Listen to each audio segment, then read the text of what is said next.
Assalamualaikum warahmatullahi wabarakatuh. Salam sejahtera untuk kita semua. Baik, edisi omongan kita kali ini membahas mengenai mengapa ada stigma yang begitu kuat terhadap istilah kiri. Pertama ya, stigma terhadap istilah kiri ya tidak bisa dilepaskan dari propaganda yang dilakukan secara masif dan sistematis oleh pemerintah Orde Baru. Kenapa Orde Baru melakukan propaganda yang menghasilkan stigma yang begitu kuat terhadap istilah kiri ya? Ya jelas saja hal itu berkaitan dengan kepentingan ekonomi politik pemerintahan Orde Baru.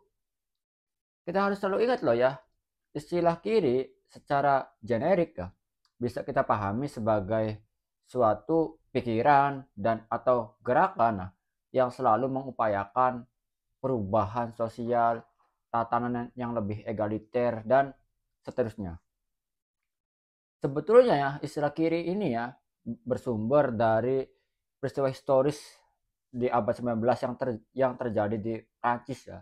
Jadi saat itu ya orang-orang yang menghendaki perubahan sosial yang lebih egaliter ya, dan menentang nilai-nilai tradisional yang bersumber dari monarki absolut ya, duduk di sebelah kiri.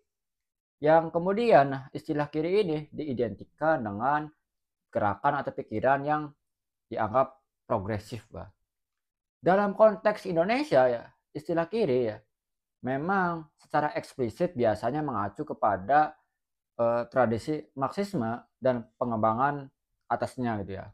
Jadi istilah kiri ini biasanya mengacu kepada ajaran-ajaran Marxisme dengan segala variannya.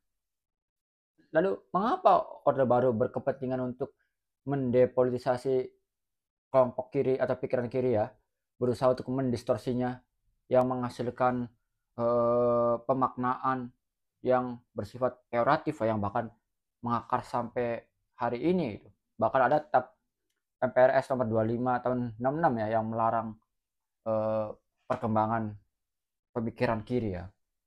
Ya jelas gitu. Orde Baru berkeinginan agar kekuasaan yang mereka jalankan gitu lebih berjalan efektif, terutama gitu mereka memiliki kepentingan untuk mengkonsentrasikan kekayaan material, membuat kekuasaan lebih mapan, lebih stabil.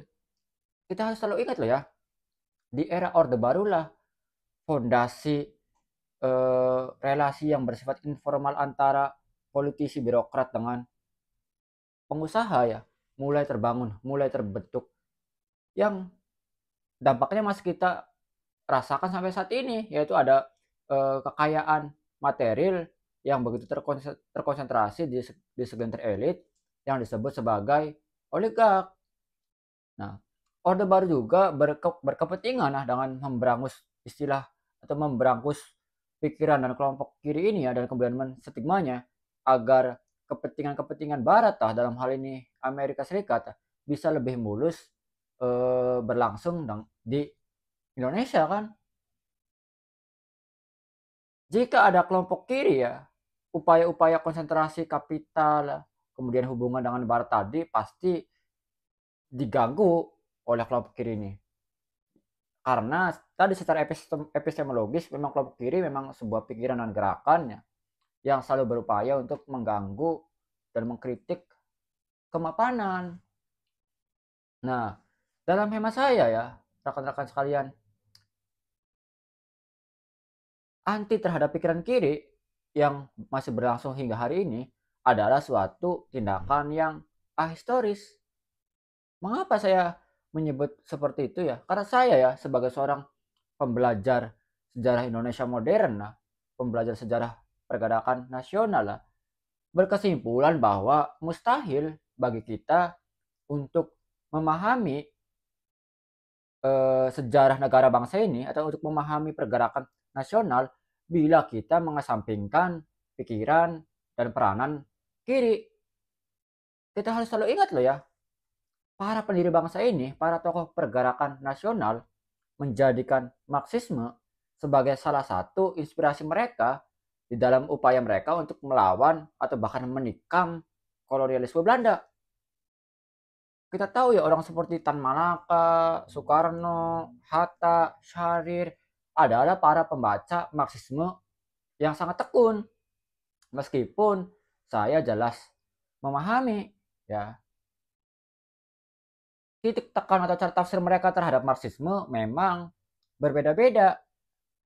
Jadi sekali lagi mustahil bagi kita untuk benar-benar memahami sejarah pergerakan nasional bila mengesampingkan pikiran dan peranan orang-orang kiri.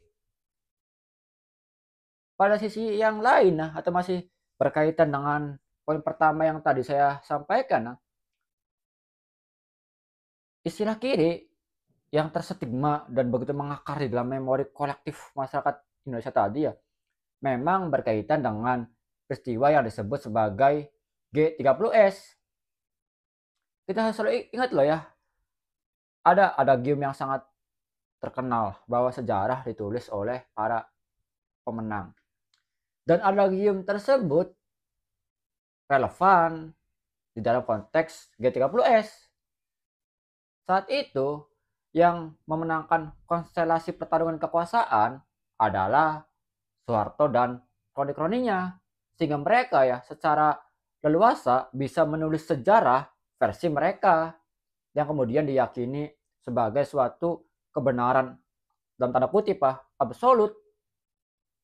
Orde Baru melakukan upaya yang secara sistematis propaganda yang secara sistematis ya, untuk menjadikan narasi mereka sebagai narasi satu-satunya kebenaran dengan menyingkirkan berbagai macam narasi alternatif lainnya.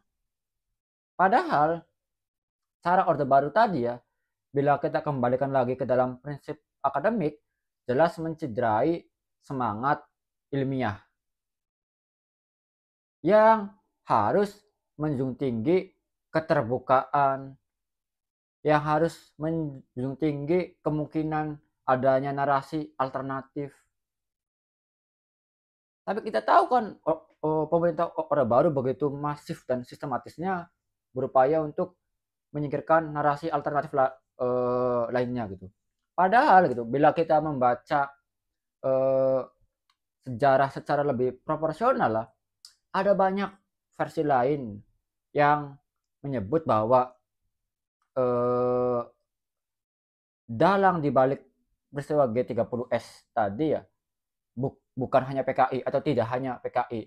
Ada versi yang menyebut itu adalah konflik internal AD, ada yang menyebut itu adalah bagian dari intervensi Amerika atau CIA yang khawatir Indonesia bakal jadi negara komunis, kemudian mereka berkoalisi dengan beberapa tokoh AD. Ada yang menyebut Soekarno adalah dalangnya. Nah, yang ingin saya sampaikan gitu, terlepas dari keyakinan kita siapa dalang di balik peristiwa G30S tadi, ya, siapapun dalangnya ya, keyakinan kita tersebut ya bukanlah sesuatu yang disebut di dalam ilmu sejarah sebagai fakta keras. Dan hal ini ya menjadi semacam konsensus di kalangan sejarawan, terutama di era pasca Orde Baru ya. Gitu ya, rekan-rekan sekalian. Nah, poin penting lainnya nih dari saya nih ya. Jikapun benar misalnya PKI yang melakukan pemberontakan G30S atau sebelum era G30S itu atau sebelum peristiwa G30S itu anggota PKI banyak yang melakukan tindakan di luar hukum ya. Kenapa misalnya bukan orang-orang PKI itu saja yang diadili? Kenapa misalnya harus pahamnya yang dilarang? Karena PKI kan dianggap mengambil inspirasi dari Marxisme ortodoks kan. Kenapa harus pahamnya yang dilarang? Yang sesungguhnya sekali lagi hal itu ya mencederai demokrasi, hak asasi manusia maupun prinsip ilmiah. Padahal kalau kita mau bersikap fair juga ya, bukankah di sejarah negara bangsa ini ada juga misalnya kelompok lain yang menjadikan inspirasi agama ya, dan kemudian dianggap melakukan pemberontakan. Ya masa nanti agamanya yang dilarang? Kan tafsiran terhadap agama kan beragam. tidak hanya, eee, yang terrepresentasi dengan kelompok agama tersebut kan, atau kelompok yang mengatasnamakan agama tersebut kan. Ya begitu juga di dalam Marxisme. Penafsiran terhadap Marxisme itu sangat beragam dan tidak hanya diwakili oleh PKI. Itu ya gambaran singkat dari saya, rekan-rekan sekalian. Poin penting lainnya dari saya yang ingin saya tekankan ya, bahwa kalau kita ingin jadi bangsa yang lebih dewasa, kita harus menjadi bangsa yang lebih jujur terhadap sejarah kita sendiri ya. Kita harus selalu ingat, negara bangsa ini diperjuangkan oleh berbagai macam pikiran, diperjuangkan oleh berbagai macam golongan. Peran kelompok Islam sangat-sangat penting. Tapi kelompok Marxisme tidak kalah penting juga. Dan bahkan ada juga loh tokoh-tokoh pergerakan nasional lah yang berusaha mensintesakan antara Islam dan Marxisme. Jadi sejarah ini tidak bisa kita, atau jangan sampai kita hapuskan, dan jangan sampai kita mendidik generasi muda dengan cara yang historis. Karena ya selama ini kenapa propaganda Orde Baru begitu mengakar ya, dan bahkan masih bertahan hingga hari ini di dalam memori kolektif masyarakat kita, ya karena masyarakat kita juga pada sisi yang lain bukan masyarakat yang memiliki tingkat literasi yang baik, bukan masyarakat yang memiliki kritisisme yang tinggi, yang kerap kali ya menerima begitu saja berbagai macam doktrin atau ajaran tanpa penelaahan lebih lanjut, tanpa kritisisme yang lebih lanjut, termasuk di dalam soal G30, peristiwa G30S, anti terhadap pikiran dan semangat kiri, dan seterusnya. Padahal lah kalau kita membaca secara jujur lagi ya, absennya politik kiri ya, absennya politik kiri tadi ya, berdampak pada semakin kondusifnya kelompok elit ya, di dalam upaya mereka mengakumulasikan kekayaan, di dalam upaya mereka melakukan konsentrasi yang begitu luar biasa ya terhadap sumber daya material negara. Makanya loh ya, kurang dari 1% masyarakat ya Indonesia yang disebut sebagai oligark menguasai sebagian sumber daya material negara loh.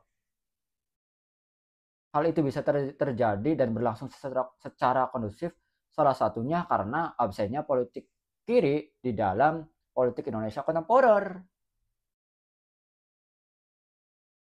Saya sebetulnya ya, saya bukan orang yang penganut Marxisme ortodoks ya, apalagi komunis ya, yang bagi saya banyak ajaran atau pikiran mereka yang kurang relevan dalam menjawab tantangan zaman. Tapi saya hanya ingin menjadi seorang pembelajar yang lebih jujur di dalam memahami sejarah Indonesia ataupun memahami persoalan ekonomi politik kontemporer ya. Terima kasih. Nanti di edisi selanjutnya saya akan membedah G30S dan dampaknya. Cukup sekian dari saya. Terima kasih. Wassalam.